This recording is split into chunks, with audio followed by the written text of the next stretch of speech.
is that this is not a clash against Islam or Arabs. This is about freedom, not culture. It's about working with Islamic governments who want to move forward into the modern world, working with Islamic governments who see their face as the face of peace, and working against the violence and the terror and the people that would seek to hold back the world and would seek to disrupt peace and freedom for others. And so that is what it's about for us. The true faith of Islam, we believe, is a religion of peace, and we intend to work with them in that regard. The true faith of Islam, we believe, is a religion of peace.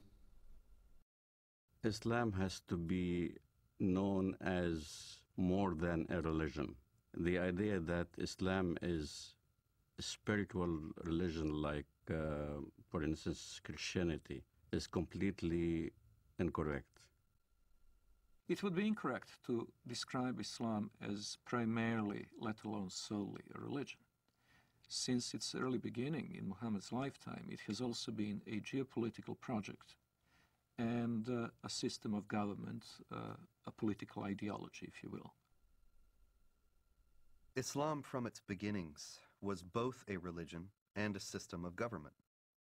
For example, the Islamic calendar doesn't base year one from the time that Muhammad was born or the time that Muhammad received his first revelation from God, which I think are both what Westerners might expect, but from the time that Muhammad became the leader of an army and the head of state in Medina.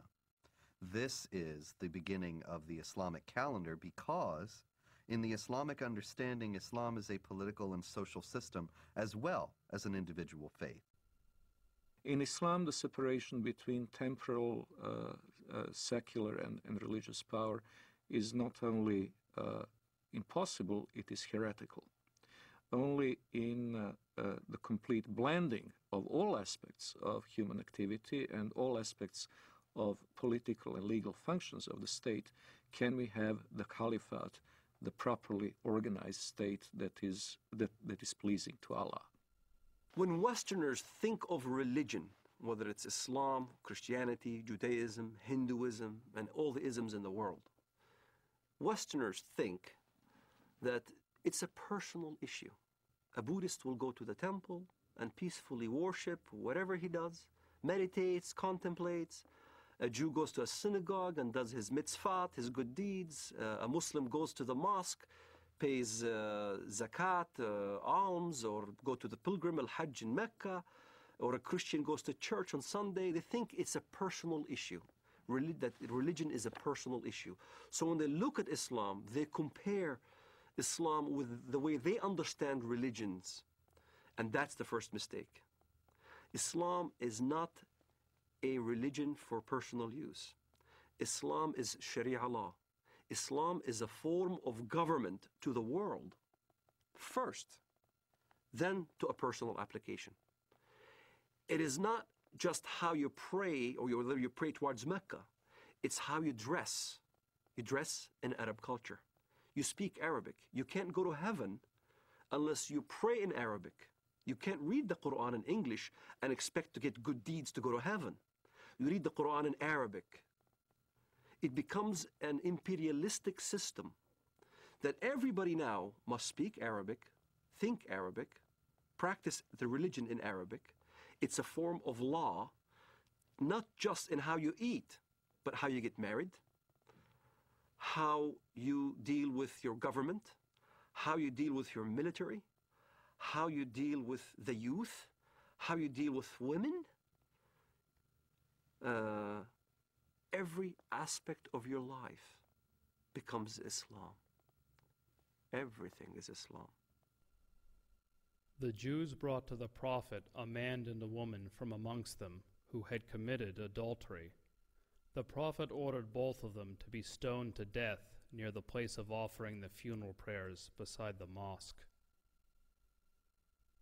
The Prophet wrote the marriage contract with Aisha while she was 6 years old, and consummated his marriage with her while she was 9 years old, and she remained with him for 9 years, till his death.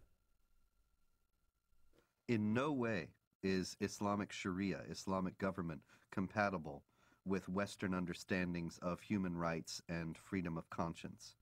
Traditional Islam forbids conversion from Islam, forbids anyone to leave Islam. There's no way out.